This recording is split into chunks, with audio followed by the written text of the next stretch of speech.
Our next speaker has discovered and nurtured the magic that is required to move a whole community. A community on its knees from the ravages of mature industry closures and decline into a new and sustainable place, with a sense of confidence, a new paradigm for growth and prosperity. The learning and the transformational results from the community of Pittsburgh is now seen as a template not only for change in the USA, but globally. And we are honored and excited to have Bill Strickland with us today to end our first day's sessions. Bill sees a strong connection between the creativity instilled by a love of the arts and the skills needed for business success. And he says entrepreneurs and artists are interchangeable. As the world emerges from recession, there is much to learn from the energy which this model has released. As one of President Obama's appointees to the White House Council for Community Solutions, Bill not only has a strong history of tangible results, but a lot more to do. As someone who is absolutely on the button with the ethos of InnoTown, please give a warm welcome to Bill Strickland.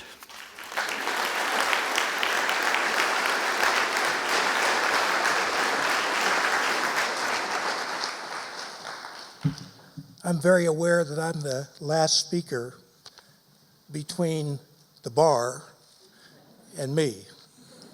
So I'll be brief. You've heard a couple of speeches. Good ones, by the way. One of the best parts of this gig is I get a chance to hear some pretty extraordinary people so I can learn something. My contribution is probably more personal and entrepreneurial. I've only had 2 jobs my entire life, running this training center I'm going to show you in Pittsburgh, and I used to fly airplanes for a living. I flew 727s for Braniff Airlines. Great idea, wrong airline. But it was cool, I had a good ride. And one of the reasons I decided I wanted to fly jets was I wanted to prove to myself personally that I didn't have to be working with the poor because I couldn't do anything else in the world. The poor will take you in, they're grateful, they're hurting, and they'll listen to you.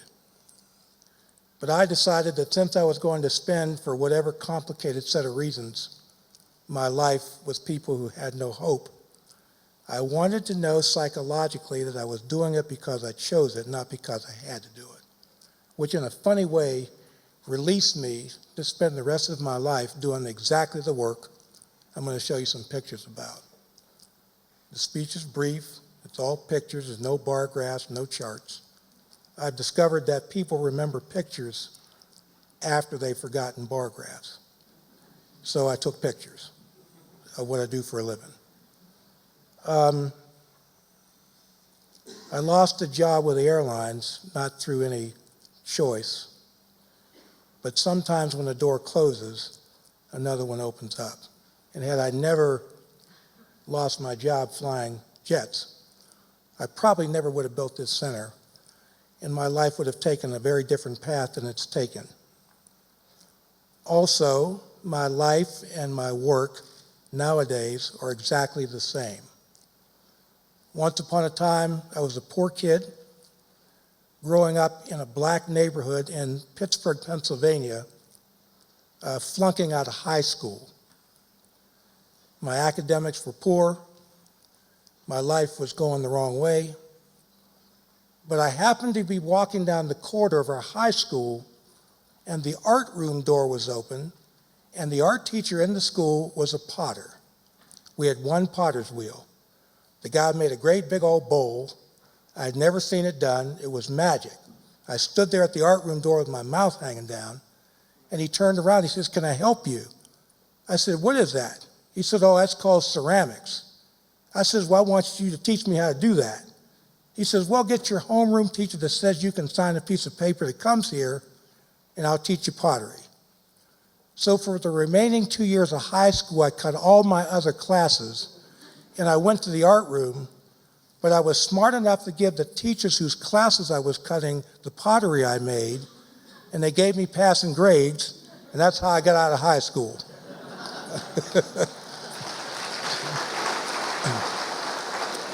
And Mr. Ross, who was my art teacher, said, I'm leaving this school and I'm not going to let you die on the streets like your buddies, you're going to college.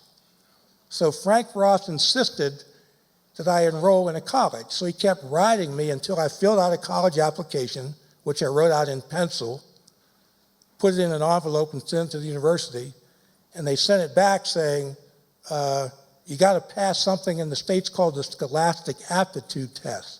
It's this college entrance exam, which I'd never seen before. It's multiple choice, so I kind of marked the thing up, promptly flunked the test. So I get into the university as a probationary student. Well, I'm very pleased to tell you not only did I graduate from the university, I'm now a trustee of that university. I actually sit on the board of the institution that let me in on probation. And I was the commencement speaker at graduation, 13,000 people. And I got up and said, don't give up on the poor kids, it might end up being the commencement speaker someday. And basically that story is what I'm going to talk about for a couple of minutes. People are born into the world as assets, not liabilities. It is all in the ways that you treat people that drives performance. World-class environments create world-class people, prisons create prisoners. So I sort of figured this out through trial and error, left foot in front of right, and it's got me into some interesting places, including where I'm at today. In the States, there's something called the MacArthur Fellowship. It's the so-called Genius Award. Well, I won one of them, along with a fellow named Stephen Hawking, who did okay in the physics business. So the black kid who gets into the university on probation wins the MacArthur Fellowship, along with one of the greatest physicists of our time. Don't judge the book by the cover, because you never know where your next MacArthur genius is going to come from. So the point of my story is I am dedicating my life to that principle. And I built a school in the toughest neighborhood in Pittsburgh, Pennsylvania, with the highest crime rate, which happens to be my neighborhood.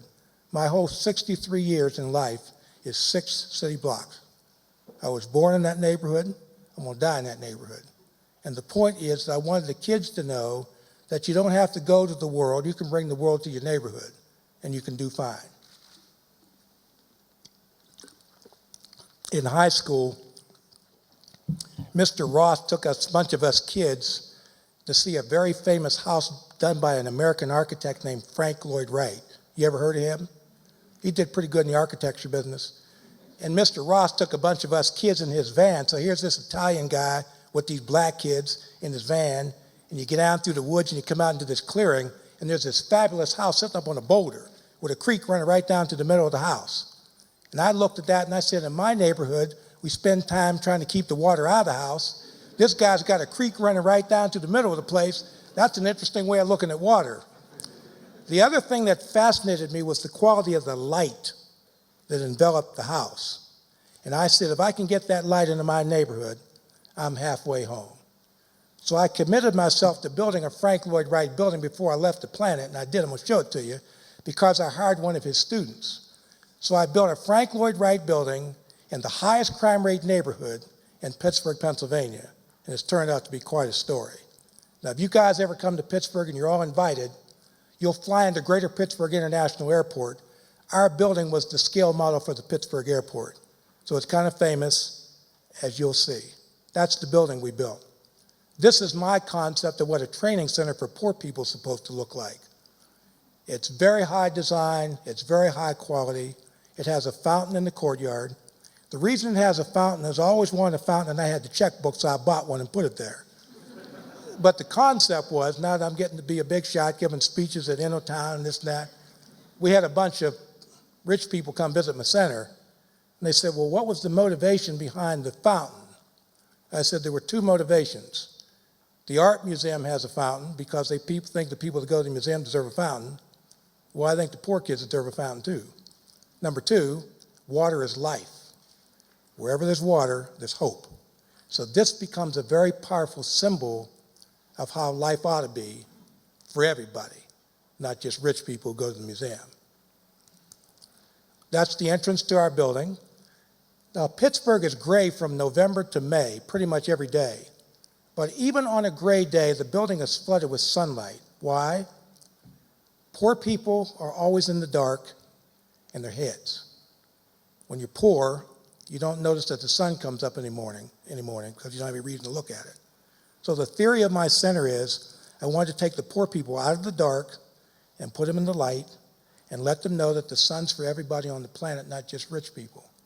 And we found out some interesting sociology by this process of discovery that I have developed with something called common sense. It's in very short supply on our planet right now, but I'm a big advocate for it. Sunlight cures cancer. Flowers cure cancer. Art cures cancer of the spirit. That's why I won the MacArthur. I figured out the cure for spiritual cancer. It's sunlight and food and hope and values cures cancer. I don't care if it's in Jakarta or Detroit, Michigan. The formula will work anywhere. We have fabulous artwork throughout the building. It's all my taste because I raised all the money. I said to my board, when y'all raise the money, we'll put your taste on the wall. But we have quilts and calligraphy, and everywhere your eye turns to something beautiful looking back at you. We now have about $300,000 appraised value of artwork with no anti-theft system. In the highest crime rate neighborhood in Pittsburgh, we have a murder a month, including last month, but not in my center. Not one incident in 26 years. We have millions in computers, hundreds of thousands of artwork, no anti-theft system on anything in the building. We have no metal detector. We have no cameras and no guards. Not one incident in 26 years. Zero. My old high school is 4 blocks away. When you come to Pittsburgh, let me take you up there. It's still there, with metal detectors, bars on the windows, and cameras in the same neighborhood. Now, you can't be that lucky. It has to do with environment. Environment drives behavior. World-class environments create world-class people. Prisons create prisoners every day of the week. And I've been doing this now for 26 years in this building, and we haven't lost a pencil or a screwdriver in 26 years. No racial incidents, no drugs, no alcohol, zero. That's our boardroom. I commissioned a Japanese cabinet maker to do 60 pieces of furniture for our school. I hired the guy from Kyoto, Japan. In the old days, we were a building trades program. We taught bricklaying and carpentry. And a friend of mine went to Japan, married this guy, and brought him back to Pittsburgh, and called me up and says, my husband's looking for a job. He's a woodworker, and I was wondering if you'd hire him. So I said, well, bring the guy over. I'll talk to him. Well, he didn't speak any English. And you can imagine how much Japanese I speak. But I had found out he had studied with a very famous Japanese-American woodworker named George Nakashima, and I was hip to Nakashima. I said, well, tell your husband I'm going to give him a job teaching carpentry. And she did, and he stood up and he bowed. He said, please tell Mr. Strickland I'm so grateful for the job, but I apologize that my English is so poor. I said, well, you tell your husband that the students he's going to work with don't speak English either, so they ought to get along fine. And I hired the guy and worked out fine. We got 60 pieces of furniture out of for our school. That's black walnut. We spun him off into his own business. He has a year waiting list doing furniture for high net worth individuals in Pittsburgh. But we got 60 pieces out of it for our school. Why? Because the children deserve it. That's why. Environment drives behavior. Now we're starting to spin off businesses out of this thing because I had a set of principles that said that human beings deserve dignity. We even have fresh flowers in our building every day. I don't want to offend anybody's sensibilities, but I am not promoting plastic flowers. I have never figured out the aesthetic contribution of plastic flowers to the world, but I don't have them in my building. Now that I'm getting to be a big shot, we had a bunch of high school principals come visit my school. They said, man, Mr. Strickland, this place is fabulous. We were really blown away by them flowers. We were curious how them flowers got there. I said, well, I got in my cart and went out to the greenhouse and I bought them and I brought them back and I put them there. You don't need a task force or a study group to buy flowers for your kids. The children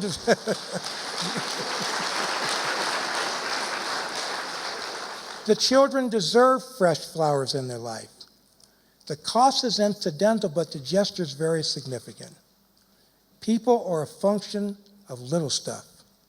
And sunlight and flowers and food cures cancer. That's why I'm standing on this stage, because I figured that out.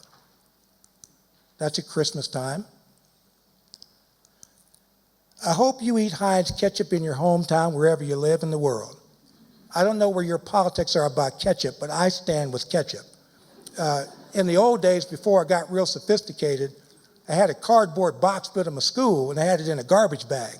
And I was walking the streets of Pittsburgh. I looked like a homeless person dragging this bag over Pittsburgh, trying to raise money to build this school.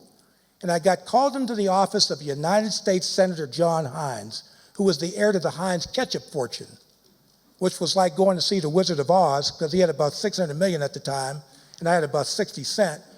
He said, boy, you've done a great job with the poor people and the black folks, and we understand you want to build a new training center. I said, yes, sir, I do. He said, well, you could really help the Heinz Company's affirmative action program if you create a culinary program. That way we could hire some black people, solve the problem. Well, we were a building trades program, remember? Bricklaying and carpentry. I said, Senator, with all due respect, I'm so grateful that you took time to listen to me, but I don't know anything about the culinary program. I know about the building trades. But if you'll give me some money, we'll build the school, and I'll come back in a couple years, and we'll get that culinary program going just like you asked. And he sat real quietly. He said, well, what would your answer be if I said I'd give you $1 million? I said, Senator, it appears that we're going into the food trading business. And John Heinz did give me $1 million. But as importantly, he loaned me the head of research for the Heinz Company. We borrowed the curriculum from a top culinary school. We created a gourmet cooks program for poor people in this $1 million kitchen. We lost John Heinz to a plane accident. He would have been handing the keys to President-elect Obama in the White House, but he didn't get that far. But as God is my witness, and as sure as you're sitting in this audience, when you come visit me in Pittsburgh, you'll feel his spirit at the front door of that building as sure as I'm standing at this podium. He was an extraordinary man. As the result of his investment, we are taking people from poverty and hunger to opportunity. We built an amphitheater for the students. We bring in chefs from all over the world who do product presentations at our center. Why? You want people to be a part of the world, you have to bring the world there so they know what it looks like. So we take people with no background in food, 12 months, they're gourmet cooks, working at top restaurants all over Pennsylvania and eventually all over the world. That's our pastry department. One of our students, we took the design from a Ritz-Carlton hotel and I built it. So I'm taking poor people and putting them in Ritz-Carlton hotels to train them to think differently about food. And then guess what? I feed it to them every day in that lunchroom. This is actually in celebration of a salmon I caught in Lake Michigan and brought back to Pittsburgh. I had this fish in these coolers. I'm thinking, what am I going to do with all this fish? Well, never wanted to miss an opportunity to sell something. I created a fish fry with my culinary department. So we did smoked salmon and salmon with gravlax and salmon with crab meat, 3 forks, 3 knives, ice sculpture, imported wines. And I invited 100 of my corporate buddies to this fish fry in my center. One guy was so taken with the concept of the center, he wrote out a check for $300,000. One piece of salmon, $300,000. Calculate the return on investment for that one piece of salmon. So as you might suspect, we now do salmon presentations quite regularly at our center. And we've gotten pretty good at this stuff. That stuff. That's lunch at our school. We've discovered something very important that you should write down. You can't teach people when they're hungry. So the answer is give them something to eat. But we don't do fast food, we do gourmet food. And if people tell you that you can't serve gourmet food to poor folks, you send them to Pittsburgh. I've been doing it for 20 years. You just have to want to do it bad enough.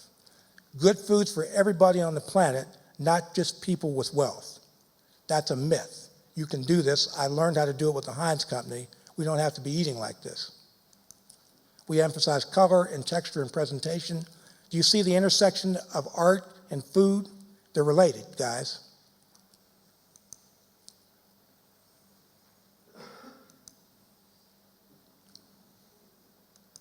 That's all pastry.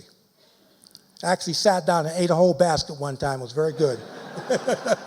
No calories, of course, but a great demonstration of the power of the human spirit.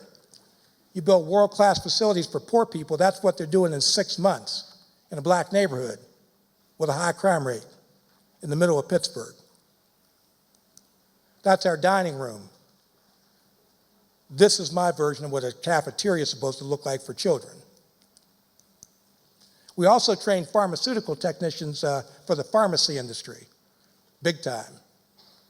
Come to Pittsburgh, I'll show you poor folks with no background in science doing pharmaceutical applications in about 10 months, going to work for all the hospitals and the retail and wholesale pharmaceutical facilities.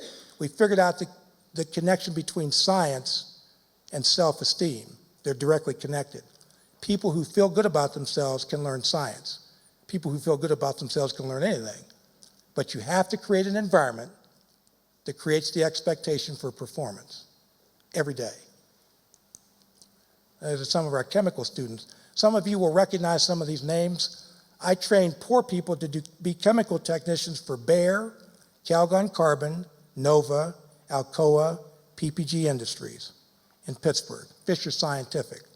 You come to Pittsburgh, I'll show you guys with no background in science doing analytical chemical applications in less than 12 months, for real. I have 40 working for Bayer right now in Pittsburgh, German company. And once people understood that I could take people with no background in technology and have them outperforming Bachelor of Science degree in chemical applications, we never look back. So the way we develop curriculum now is very simple. We find out the head technician, we sit down with that person with a legal pad and a pot of coffee or a cup of tea and a pencil, and we write out a curriculum. And then we try it out, and if it doesn't work, we change it. And we keep changing it until we modify it to be exactly what the industry requirement is for that subject area. So there's a direct correlation between what I teach and what the students learn. So in many of these classes, 100% of the graduates go to work at the industry for which they were trained. They're out of poverty, and they're never coming back. One of our students. We also teach people how to read. I suspect this is not a problem in Norway, but in Pittsburgh, we have students with diplomas in their pocket from the school system that they cannot read the words from. Not one, a lot. I don't know about Norway, but I can tell you for sure that the United States of America is going down fast because the black kids and the Hispanic kids and the poor white children are going to school systems that cannot teach them to be equipped for the world that we're living in. The good news is this is curable. I can teach people how to read. I have an IBM-based computer learning program that can get people high school equivalent in about 20 weeks. So if I can get them equivalent, I can put them into training. If I can put them into training, I can put them to work. Because if they're not reading, they're also not working. There's a direct correlation between literacy and the ability to earn a living. So we got that problem figured out in a black neighborhood with a high crime rate. That's our library, more of our handcrafted furniture. This is the arts program. Remember, I'm the black guy from 1968 making pottery in the streets? How many of you were even alive in 1968? Raise your hand. That's cool. One time, nobody raised their hand. So I got to check out the age of the people where the jokes don't work. Well, I was back there doing the riots. We call them the disturbances these days, but back then they were riots. The police were shooting guys in the neighborhood, and I wanted to save souls with clay. So I started this program in a neighborhood. I lived in a sleeping bag, had kids in the streets. I started gathering up the kids to give them free clay, to teach them pottery. This was started by an Episcopal bishop, a white guy who liked me. He used to give me checks out of the bishop's discretionary fund. That's how I got started. So technically, this center came about because of a white Episcopal bishop who had this affection for this black kid who had visions of saving the world with ceramics. Well, the bishop died a number of years ago, and his family asked me to speak at his memorial service because they felt that my life best represented what the bishop was all about. So I got up to speak, and his wife took my hand, and she said, "I want you to know that the bishop cried like a baby when he saw your name in the New York Times with your first presidential appointment." Don't judge the book by the cover. You never know from where your next presidential appointee is going to come from. The other thing that the bishop taught me before he died, wherever there are Episcopalians, there's money in very close proximity. And I got the wealthy church in Pittsburgh, the Mellon Church, which happens to be Episcopalian, the National Gallery Mellons, to fund this program. And Livingston L. Biddle III was the chairman of the board of the church that put up this money. His great-great-grandfather was Secretary of the United States Treasury, Nicholas Biddle. I am told his family came over on the Mayflower to the States. Mine didn't. But in spite of that, we became very good friends. Don't worry about somebody's background. Worry about what they do. That's the key to the puzzle. So we work with kids in art, clay, photography, digital imaging. Last year, I graduated 96% of the kids from the program and put 91% of those kids into college. These are all the children who are flunking out of the public school system at the rate of 50%. It costs $1,500 a year for me to work with these children. It costs the school system $19,000 a year for them not to graduate. Do the economics. We're going to bankrupt the United States and probably a lot of other countries in the world if we don't get this right. Investing in people early is prevention. It also saves money. So don't get excited about my work because it's philanthropy or charity. Get excited about it because it's a good business model of how to invest in the world to have a different planet than the one we're currently experiencing. That's why I want you to invest in what we do. The Harvard Business School happens to agree with you. I ended up at the Harvard Business School with my slideshow 4 times. And the professor got up and said, for all you Trivial Pursuit buffs, in the history of the Harvard Business School, there have only been 4 cases written about 2 men in the history of the place. And let me tell you some of the ones who didn't get 4 cases printed about them. McDonnell Douglas, Boeing, Marriott, Ritz-Carlton, eBay, Hewlett-Packard, and this whole list. He said the answer is Bill Strickland, Manchester Bidwell Corporation, and Steve Jobs, Apple Computer. I thought, that's some interesting company for a guy who's decided to devote his life to people who have no hope. This is all work that the kids are doing. Oh, by the way, the point of the arts is not to train artists. The point is that the arts is a way of looking at the world as a set of possibilities, not a set of limitations. And that's what I figured out. If you can get the kids excited about clay or photography or digital imaging, they actually learn to think differently. When they think differently, you can actually teach them something. You can't teach kids algebra if they don't want to live. The first thing you got to do is to get them to stay on the planet. And the arts does it because it appeals to the hemisphere of the brain where the human imagination lies. You unlock imagination, you unlock learning. That's the big idea, guys. It's also exportable to any country, in any town on the planet. This is all children's work. Oh, these are the kids with no artistic ability, by the way. We discovered that there is no such thing. There's only artistic potential. You put a piece of clay in some kid's hand, and he starts to manipulate it. He starts to feel some sense of control and expectation. This is a mosaic project we did with the kids. I brought a woman from Rome, where the Catholics are, and she had mastered the techniques of the Vatican. So I brought her to Pittsburgh to teach these kids how to do the mosaic techniques of the Vatican in the middle of this black neighborhood in Pittsburgh. Worked out fine. Why? Because you have to put the world in front of these children so they know what it looks like. This is one of the pieces they did. That's the piece they did for the school. These are all the kids with no talent, supposedly. Well, they got plenty of talent. But you must give them the tools so they can get you home.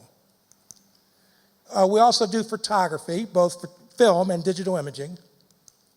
The kid who took that picture is now working for the Disney company. This is the gallery for the kids. This looks like one of the best museums in the world. It looks like a lot like this museum in this building. But this is for poor children. We even have a museum-quality invitation. We invite their parents to the art openings. We have smoked salmon and so forth at the art openings.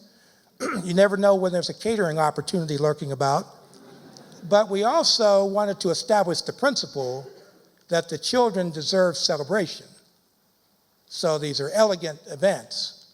I even have their parents coming to the events. We couldn't buy a parent 20 shows ago, none of the parents would show up.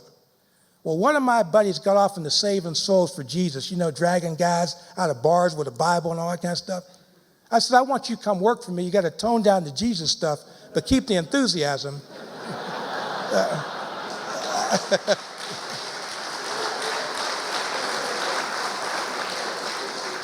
I can't get the parents to come.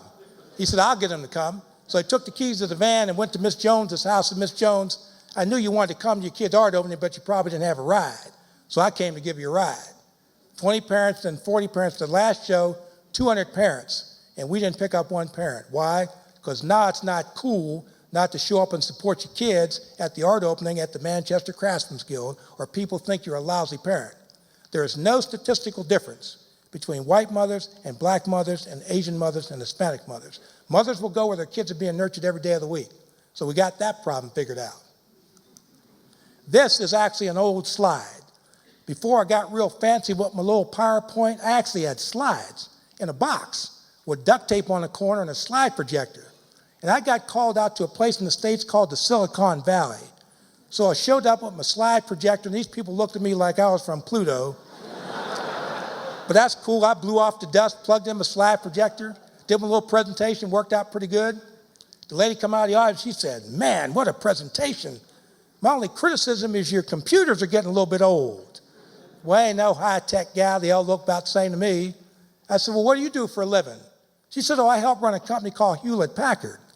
I said, well, my dear, there's an instantaneous solution to this problem. The long and short of it is we got $1 million from HP and the systems engineer to go with it.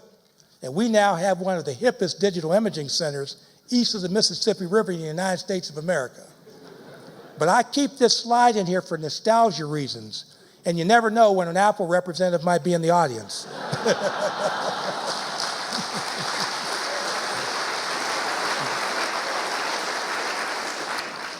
This is my concept of what a classroom for poor kids is supposed to look like. Guess what? They learn the technology big time. I'm putting kids into the Rhode Island School of Design and Pratt right out of this room in Pittsburgh, man, in a black neighborhood. There's nothing wrong with these children, whether they're Jakarta or Detroit or Sao Paulo. That sunlight and affection and flowers and hope can't cure. I actually built a music hall too. I'm very glad I did, because this trumpet player named Dizzy Gillespie showed up. And I said to Dizzy Gillespie, why would you come to a black school in the middle of the inner city of this tough neighborhood that doesn't even have a reputation in music? He said, Billy Taylor told me a black guy built it I didn't believe and wanted to see for myself. And you're too young to appreciate what you built here, but I'm not. And you ought to build one of these things in every city in this country before you start building them around the world. You are one heck of a jazz musician. I said, I don't play jazz. He says, oh, yes, you do. Anybody that can understand that food and clay and sunlight and flowers cures cancer is a jazz musician in terms of the way you think. So Dizzy said, I'm going to give you a gift. I said, you're the gift. He said, no, I'm going to allow you to record the concert. I'm going to give you the rights to the music, which he did. And then a very famous piano player named Herbie Hancock showed up. And then a guitar player named Pat Metheny, and Shirley Horn, and Betty Carter, and Nancy Wilson, and the Basie Band, and Paquita de Rivera, and Tito Puente, and Joe Williams. 600 recordings later, the most important collection of jazz recordings in the world is in my center in Pittsburgh, in a black neighborhood that everybody gave up on for dead. Have y'all ever heard of something called the Grammy Awards in the States? Well, we've won 4. So we're in the record business. Manchester Craftsmen's Guild is one of the top jazz recording labels in the world. Our guys have played the Oslo Jazz Festival. I was talking to one of our fellows this morning. I emailed him, told him I was here. It's been an extraordinary story. We've never looked back. And one of my goals in life is to make sure that the music of Ella Fitzgerald and Sarah Vaughan is not lost to future generations, because I believe it's part of the cure for cancer of the spirit. So I publicly recommit myself, every speech, to preserving this music. I am not committing myself to the music of Snoop Dogg. I'm committing myself to the music of Sarah Vaughan. Different objectives, different outcomes, different values. This is the place all filled up with rich people on opening night. If you'd have dropped a bomb in that room, you'd have wiped out all the rich people in Pennsylvania, because they were all sitting there, including my mom and dad, who were on the left-hand side. They lived long enough to see their kid build a center in the neighborhood and open it up black tie. The next night, I had the neighborhood come in, had the same food both nights. Why? I wanted to establish the principle that you don't have to have a tuxedo on to be treated like somebody who's wearing one. And I knew that that would have a profound effect on people. So in 26 years, not one incident at a jazz concert in my center in the highest crime rate neighborhood in Pittsburgh. There's Dizzy. That's Billy Taylor and Jerry Mulligan. That's Pat Metheny and Jim Hall. Their album made the top 10. Paul Simon, his engineers designed that acoustically perfect recording studio for free. Nancy Wilson won back-to-back Grammys recording with us. And these are all children from the Pittsburgh Public School. We bring them over to hear jazz. They love it. The only problem is they got to go back to school. So they go from excited to depressed. So I'm advancing a new concept in schools.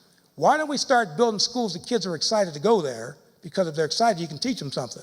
They're excited to come to my school, and I don't have a degree in education. I have a history degree. So if I'm able to figure this out, what is the excuse that all the PhDs using when they're running the school system every day is the question you got to ask yourself. This isn't about degrees. It's about sensibility and decency and values and the hope that's represented in this room where I'm standing today. That's the cure for the cancer. This was burned out during the riots. I'm down to 10 minutes now, and this is where I'm moving along. I had to look at that going to my fancy building, so I had another cardboard box built to hit streets again. And I built that.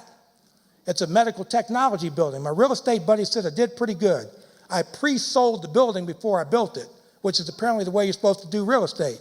The thing actually makes money, so we're in the real estate business. We actually make money in the inner city of Pittsburgh. I get downtown rental rates in a black neighborhood, and we've never had one incident since we've been open. It's all up here, guys. The spirit of entrepreneurship can change darkness to light. There's the fountain. Every building's going to have a fountain. The University of Pittsburgh Medical Center took half the building for their billing operation.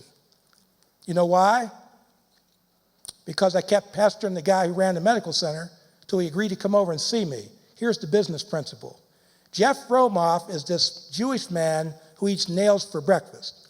And he came over and he said, "You got 20 minutes, what do you want?" I said, "Well, it's a great honor to meet you, Mr. Romoff. I want to show you my center." He said, "That's fine, you got 18 minutes and 30 seconds, what do you want?" So I'm dragging this guy up and down the building. At the end of the 20 minutes, he says, "You've got as much time as you want." My God, man. What is this place? I said, it's a way of thinking about the future of the planet. He said, "What do you want from me?" I said, "I want everything from you." He said, "Can you be a little more specific?" I said, "Yeah, I can be specific." He said, "Well, be in my office next Tuesday and tell me what you want." So he left in his limousine. One of his guys come back. He said, "Man, if there was ever a time and you don't want to be late for an appointment, it's next Tuesday." So I showed up at Jeff's office. I put 3 things on his desk. "I want to start training technicians for your medical center." He said, "Brilliant, I agree. If you're training them for Bayer and Calgon Carbon, you can train them for me 1 for 1. I said, "Jeff, I like building buildings, but real estate buddy said I got to get something called an anchor tenant. I was wondering if you'd be the anchor tenant." He said, "Well, what's that going to cost?" I said, "How about $21 triple net?" He said, "Wow, you learned the real estate game pretty fast." "Okay, I'll do that." So I signed him up. He says, "Nobody gets 2 for 2 out of me." I said, "But there's a third thing on the paper." He said, "What's this $3 million business?" I said, "Well, I want to be like the symphony and the ballet and them guys. They all got endowments. I want to have one of them endowments." He says, "All right, you got it," which means I should have asked for 6, but I figured I was $3 million ahead of where I was at 45 seconds ago. And then Jeff turned to me, and here's the point. He said, now you must be curious as to why I'm doing all this for you. It is not because I'm a liberal, because I'm not a liberal. During your whole presentation, you never asked my opinion about race. So I didn't have to pass a test to be associated with you, for which I'm very grateful. Number two, your facilities are better run than my own hospitals. So I will never be ashamed being associated with you.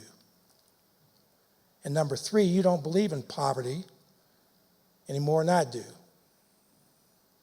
But if you don't mind my being a little more cynical, which is more characteristic of my personality, every one of them black kids you showed me over in your art program, I saw a dollar sign over their head. I said, what are you talking about? He said, well, your kids go to college, right? I said, yes, sir. He said, well, that means they're not in my emergency room with bullets in their head. It now costs me $250,000 per kid to take the bullets out of their head. You're in the healthcare business. The future of healthcare is keeping people out of hospitals, not putting them in hospitals. And you're doing it better than my own emergency room physicians, so I have a business reason to keep you alive. That was an interesting conversation. This is not about charity or philanthropy or feeling sorry for somebody. It's about sanity, guys. We have to change this conversation. We ain't going to make it. Now, let me finish this up. There's the building, by the way. This is my concept of architecture in poor neighborhoods. Not one incident since the building's been open. No robbery, no theft, no drugs, no alcohol. Zero. Oh, they ain't plastic either. Those are real. Those are called orchids. And the reason I have them in my building is I grow them in that greenhouse. I built a 40,000 square foot greenhouse, and I got the poor folks growing orchids in the middle of a black neighborhood. And we sell them in the grocery stores. Y'all ever heard of an outfit called Whole Foods? Well, they sell our orchids. We ain't going to get rich selling orchids. We'll do $300,000 this year. And I take the money from the orchids and I subsidize the learning. One of our graduates had tracks up her arm because she was a drug addict before she enrolled in the program. She's off of drugs. She's growing orchids, and she's got a life. Orchids are part of the cure for cancer of the spirit. That's why we're growing them, big time. There's the tissue lab. This is our product. We're growing a genetically superior crop of orchids, those orchids. And now I'm down to the end of the presentation. And this is where the story takes on another interesting turn. You remember I was out there at the Silicon Valley in the States with my slideshow? Well, this young man came up at that presentation, tennis shoes, blue jeans, and a t-shirt. He said, that was one of the most interesting and fascinating conversations I've ever heard. I said, cool, man, what do you do for a living? He said, well, I built a company called eBay. I said, oh, that's cool. You got a card? Remember, I ain't the techie guy, I didn't know what eBay was. So I put the guy's card in my pocket, and I went back to Pittsburgh and asked one of the little techie kids, I said, what is eBay, man? He said, oh, Mr. Strickland, that's the Electronic Commerce Network. I said, holy smokes, I met the guy that built the company. So I called him up. I said, Mr. Skull, I've come to have a much deeper appreciation of who you are, man. And he started laughing. He said, I thought you'd figure it out sooner or later. Here's $500,000. I said, what's that for? He says, your first replication. Against all probability, Jeff Skull and I have become very close friends. The kid's got $5 billion. He's the 13th richest guy in America. He's 43 years old, and he's a type A just like me and Anand. And he wants to save the world just like we do. And I was sitting in his mansion in Palo Alto one night, and I said, Jeff, what do you need me for? You got $5 billion, you built eBay. What do you need with a black guy from Pittsburgh for with one program? He said, during your whole presentation, it was only one word. I said, what was that? He said, scalable. I think you're eBay on the social side, and I'm going to stick around to see if I'm right. So we hired a couple of guys from the Harvard Business School. We're starting to build centers, guys, big time. We have 4 centers open in the States: Cincy, Cleveland, Grand Rapids, and Frisco. It's an affiliate model, not a franchise. I don't own them. This is not McDonald's. What we want to do is to build places of sanity and hope.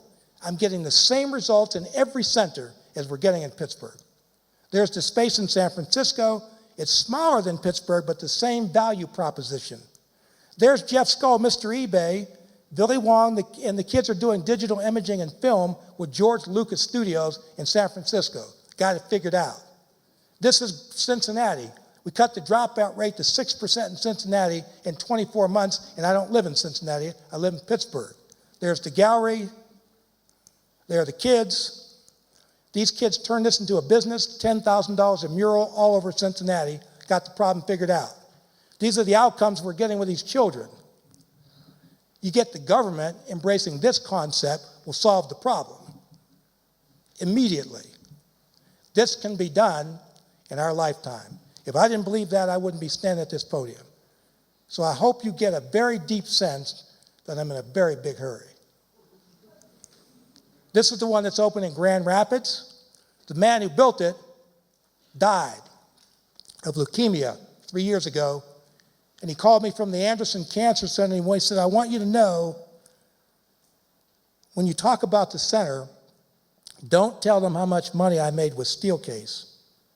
Tell them about the most important thing I did was to build a center of hope for people. Now, when you're down to your last 3 weeks at the Anderson Cancer Center and somebody says, remember me for my values, that's called evidence. It's one thing for me to stand up here and talk about the poor folks because I think I got a few days left. Jim knew he had minutes. This is his evidence. This is the space. You get the idea, guys? Every space is beautiful. Those are pictures of Dr. King. They were taken in the last 2 years of his life. That's our food facility. This is the pharmaceutical lab. That's the graphics lab. And these are some of the kids. We cut the dropout rate to 5% in Grand Rapids. One of the ways that we now know that the program is taking effect on the kids, they start pulling their pants up. And when they put a belt on, I know I got them.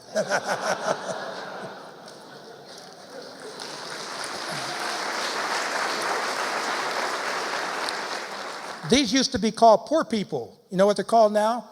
Pharmaceutical technicians. They're working for the DeVos medical system in downtown Grand Rapids. They're out of poverty, and they ain't coming back. Cleveland just opened in November. It has a waiting list 2 deep. Cleveland Clinic. These are the programs. There's the space. You get it? Every space is breathtaking. And if people tell you that you can't afford it, talk to me about how much it costs to lock people up in jail. It's $50,000 a year in Pennsylvania. It's a third of that to save their life. Do the math. It costs a lot of money to keep people poor. I'd rather invest in them so they can become assets, not liabilities. And these are centers now we're now talking about building in the States. And these are the international. Oh, no, these are states, yeah. Halifax, Vancouver, Limerick, Ireland, Northern Israel, San Jose, Costa Rica.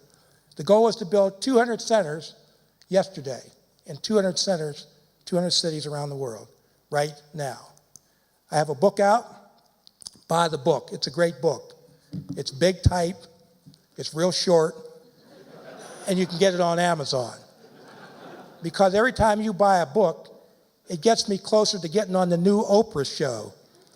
And if I get on Oprah and she realizes I'm the black fella that built the school in Pittsburgh, it looks just like that school she built, now we can get down to cases. Because I was appointed by the President of the United States last December in the White House ceremony with a guy named John Bon Jovi, who I didn't know, by the way. John, I was at the White House, you know, big ceremony of presidents, and there's this list. And there's this guy, John Bon, I said, wonder what he does. So I went back to Pittsburgh, and my kid said, well, how was the White House? I said, oh, it was cool, man.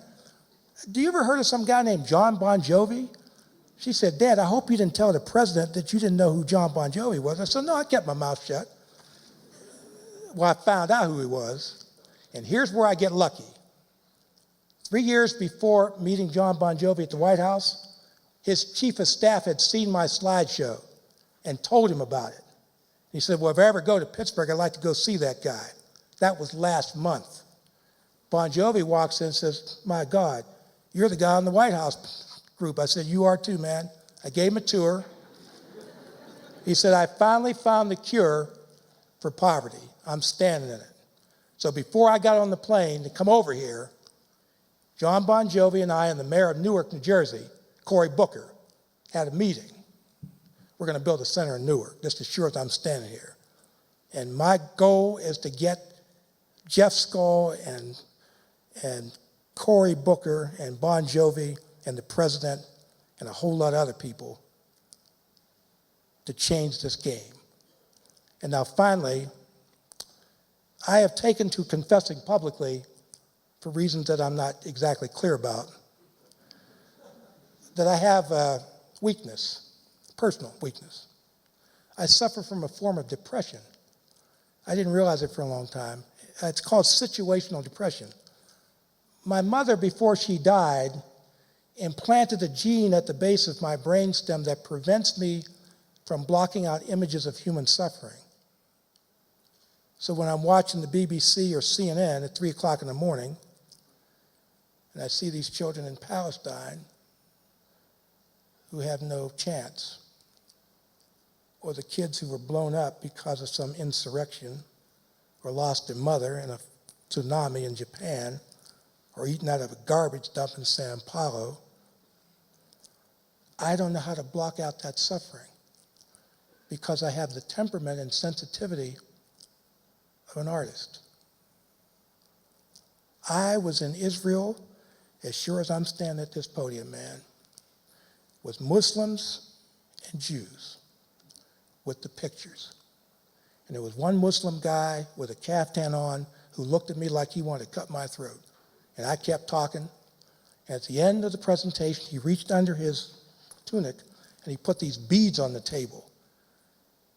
I said to the interpreter, "What are these beads?" He says, "Well, every Muslim is required to go on a pilgrimage to Mecca, the Hajj. He's giving you his beads. He says you're a true believer." The mayor saw what happened with the Jews and the Arabs, and he pledged the land, man. I got 2 acres of land in Sakhnine to build this center for Jewish kids and Arab kids. And I said to these guys, I got news for you. I went to the Jewish kibbutzes, I went to the Arab villages. Your kids look exactly the same. They have black hair and black eyes and copper skin. They're just kids. They need hope. They need food. They need a chance. For those of you in the audience who suffer from my condition, and there probably are a few of you in here, because of the noise level in this room right now, I suspect many of you who come to this conference and who plan this conference probably have my sensibility, or why would you do this conference? Which means that you must from time to time suffer from my affliction. Well, I figured out the cure for the depression, which you're free to use. If you make friends in every town where you go, the next time you go back, you won't be so lonely and therefore so depressed. And if I haven't done anything else today at InnoTown except to add a few friends to the list, by my estimation, I've done my job. And thank you for being the extraordinary and wonderful people that you are.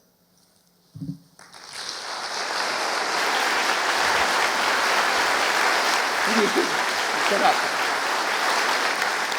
Bill Strickland, ladies, gentlemen.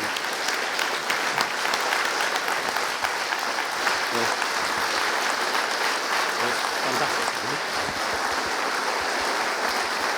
We love you. Bill Strickland.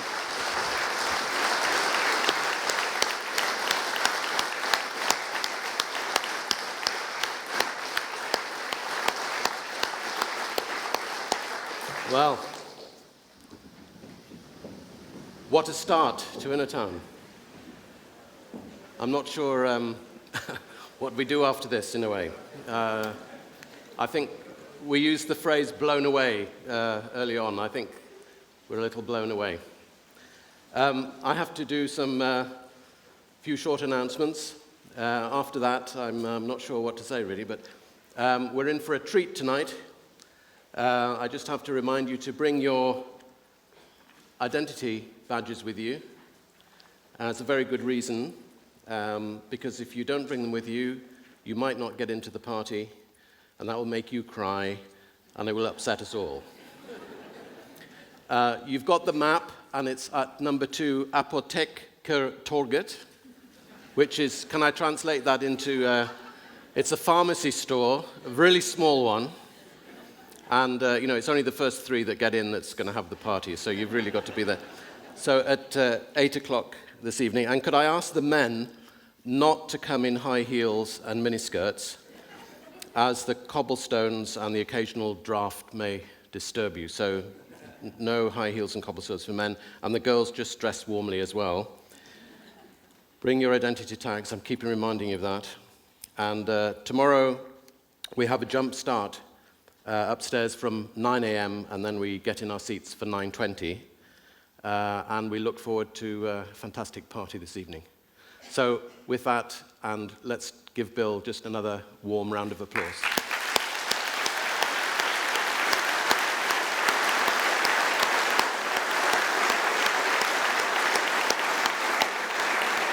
Okay, see you at the party.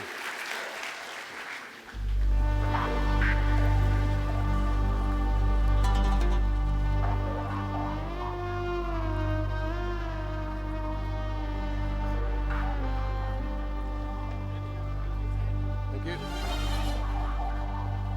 Okay.